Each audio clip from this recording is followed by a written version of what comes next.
everybody. My name is Melissa Eiffel and I'm a licensed clinical social worker. I'm licensed in Maryland and New York, and today I want to talk to you about this idea that we have about fuck boys and fuck girls. Were they really a fuck boy or a fuck girl, or did you just fuck yourself over? Now, I came up with this video because I think that there's always conversation about who we invite into our lives. And when the things that or the relationships that we begin with people don't work out, we tend to blame those people. They must have did something wrong. It's their fault that things didn't work out. As opposed to really sitting and thinking about what was the role that we played.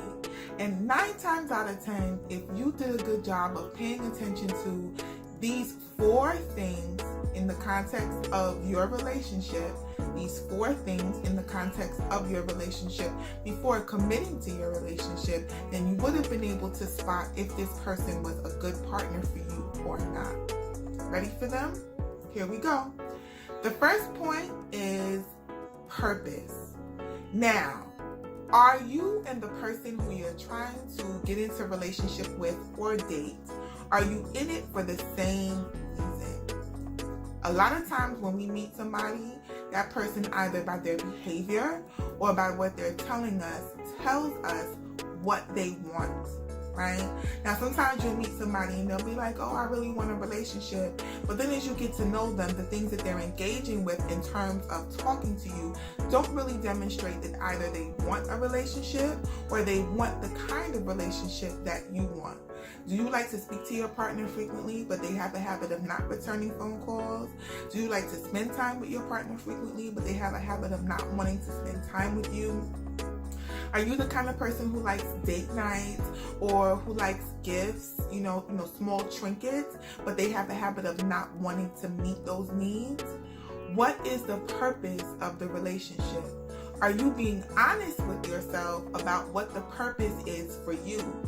Are you saying to yourself, oh no, I just want a fuck buddy, or I just want somebody who I can have sex with, but you really want a relationship?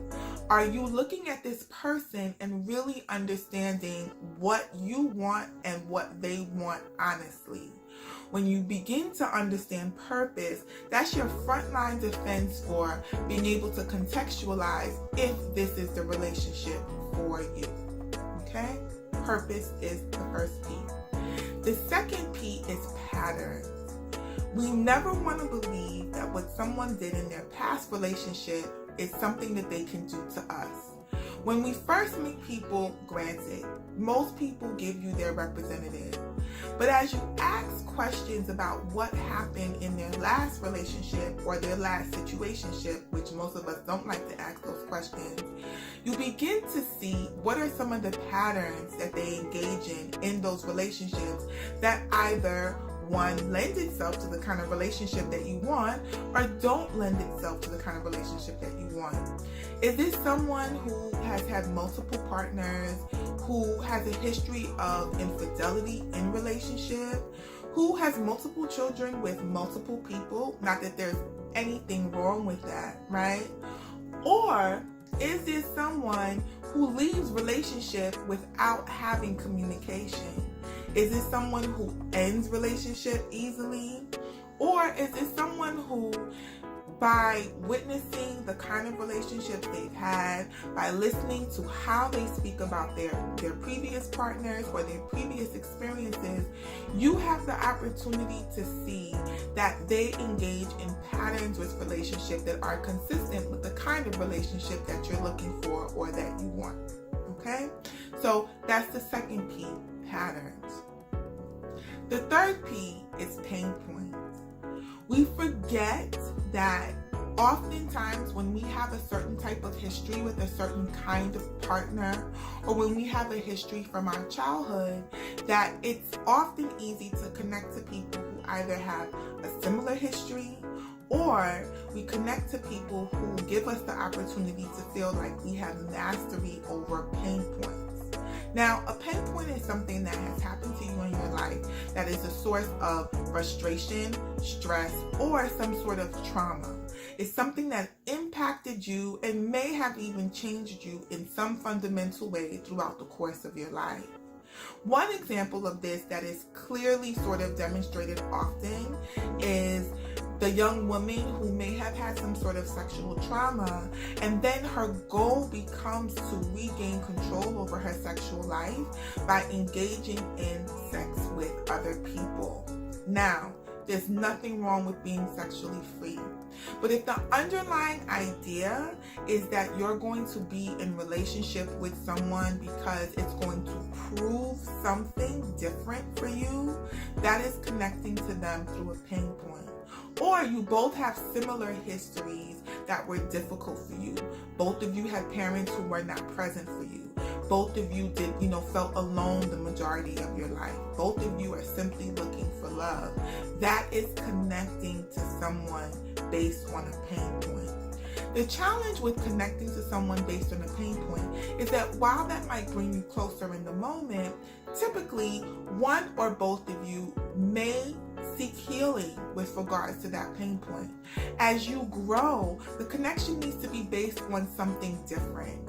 So structuring your relationship based on a point of pain, either one, gives you the opportunity to engage with that pain on a consistent basis, which is not really healthy for healing, or two, when you get to the point when you really are ready for healing, the foundation of your relationship needs to be different. And if your partner is not ready for the same thing, then that can create challenges with your connection, because your connection is based on this pain point. Now, the last P is problems. Now, how you deal with problems, both of you as a couple or one of you in the partnership, is very, very important for determining if this is a relationship that is going to be built on a solid foundation. One thing that is for sure when two people are interacting with each other on any level is that you will have conflict. Each person is an individual. Each person will come to the table with their own thoughts and ideas and feelings about what should happen, especially if you come with a very rich history of relationship or your own very strong perspectives about what you want your relationship or your future to look like. How you resolve those conflicts is critical. Are you always compromising or behaving in a way that sort of gives into your partner because you're afraid to lose them? Is your partner always wanting to be the person who has the last say? Do disagreements often result in physical displays of anger where they can escalate and the other person can be hurt?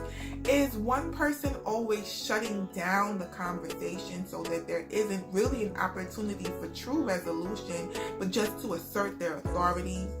How problems or challenges in relationships are resolved or not resolved is another clue to really pay attention to if the foundation of the relationship could be solid to be a long-lasting, loving, healthy connection.